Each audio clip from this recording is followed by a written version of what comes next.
Welcome back into the grind, Cajun Nation. 3 wins in 4 games. Any coach will take that. Let's look back at how it happened. The Ragin' Cajuns were on the road in Jonesboro, Arkansas, and they picked up 2 out of 3 in conference play. Coach Robe will take that math every single time. In game number 1, the Red Wolves succeeded in chasing Gunnar Leger off the mound and jumped out to a 7-0 lead. The Cajuns didn't panic though. They started chipping away at the lead, and they came so close to pulling off a comeback. It was a 6-7 loss, but on an encouraging note, you had 8 hits in the middle of the lineup from Kyle Clement, Stephen Trosclair, and Steven Sensley. Murderers Row heating up. In game number 2, you had the Wyatt Marks show. 8 strikeouts, only 1 earned run, and then he handed the ball off to Dylan Moore for his 7th save of the season. Dylan Moore is just unfair at the end of games right now. You also picked up home runs from Brad Anchak and Kenan Fontenot in the 5-2 victory, which rolled right into game number 3. The Cajuns picked up a 6-1 victory thanks to 13 strikeouts from Eric Carter and Nick Lee combined, and it was the Kyle Clement performance with the bat that ended up sealing things. He had 4 RBIs and a huge home run. Think he's back to 100%?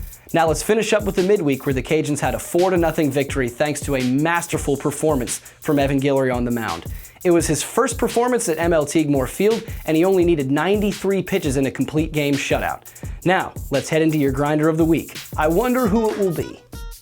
Your grinder of the week this week? You guessed it, it's Evan Guillory. In his first taste of home cooking here at ML Teague Field, he absolutely shut down Northwestern State. If he continues to pitch like this, he might even push the weekend starters.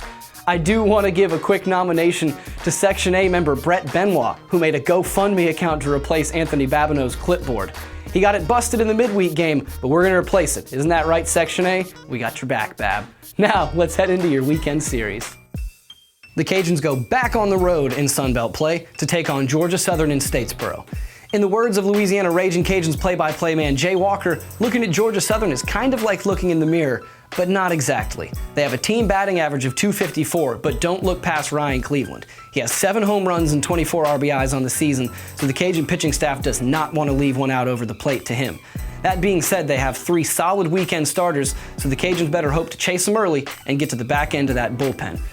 Now, Georgia Southern comes in with a 16-12 record with a 6-6 slate in Sunbelt Conference play, and they just got swept by Texas State. So it's not like they're carrying a ton of momentum in. If the Cajuns can pounce on them, they might build on their own momentum that they've recently been building, thanks to Kyle Clement coming back from injury.